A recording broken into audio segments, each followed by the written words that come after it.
आप आए, इतना बढ़िया आपने हम सभी लोगों का मन रखा, दिल रखा, इसके लिए बहुत बहुत शुक्रिया हम सभी लोगों की तरफ से। और एक आध गीत और उसके बाद हमारे बीच एक प्यारा सा बच्चा हमारा बाबू आया हुआ है, एक प्यारी सी बच्ची हमारी आई हुई है, और भी बहुत सारे कलाकार हैं, तो सभी लोग को मंच देना है क्योंकि ये हम लोग का घर है, हम लोग अपने घर में आए हुए हैं कि दो दो चार चार गीत सब लोग अपनी हाजिरी लगा ले माँ के दरबार में। हाँ, एक गीत और गाएंगे, उसके बाद फिर बुलाएंगे। फरमाइश बता दीजिए, कोई गाने की फरमाइश हो तो वो सुनाते हुए, है ना? चलते हैं ना? दिल रखा, इसके लिए बहुत बहुत शुक्रिया हम सभी लोगों की तरफ से। और एक आध गीत और उसके बाद हमारे बीच एक प्यारा सा बच्चा हमारा बाबू आया हुआ है।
बुला लीजिए हमारी जो भी नृत्यांगना उन लोगों को भी बुला लीजिए।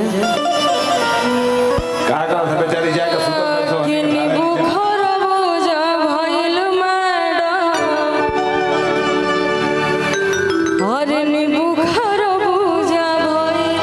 आप ही लोग बस बस करे कमी रहे। कौन बोला? कौन बोला? अच्छा,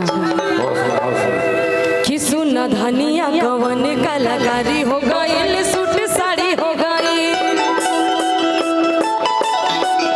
सुना धनिया कवन कलाकारी हो गई, सूट साड़ी हो गई।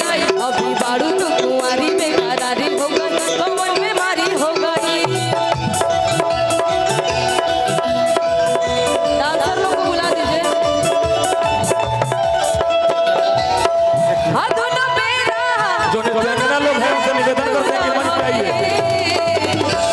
राजेश भैया ये दोनों मेरा नृत्यांगना लोग के मन पे भेजिए। आती है तो ठीक है, नहीं आती तो छोड़ दीजिए। तनी बुखार पूजा भइल मैना, तनी बुखार पूजा भइल मैना, तनी बुखार पूजा भइल।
प्यारी सी गायिका है, वो छोटी सी बच्ची है। इसके रील्स पे आप लोगों ने देखा होगा, काफी सारे वीडियो इसके वायरल है काफी। तो प्रोग्राम में बहुत कम जाती है, मैंने मेरे पास ही रहती है, बोला आज लेके चलती हूँ कुछ गाए। और जितने भी यूट्यूब से हमारे भैया लोग हैं, सब लोग जरा मिलके प्यारी सी बच्ची को सपोर्ट करिए।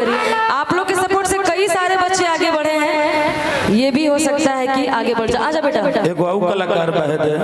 हाँ, वो बाबू को भी बुला लीजिए, वो दोनों बच्चे एक साथ गा लेंगे। उसको बाबू को भी ना, हाँ उसको भी। हाँ, दोनों बच्चों को एक साथ बुलाते हैं। आजा। अच्छा, कॉलू और निशा के जोड़ी फिर से कब पैदा हो गई? हाँ हाँ हाँ हाँ। Hello hello hello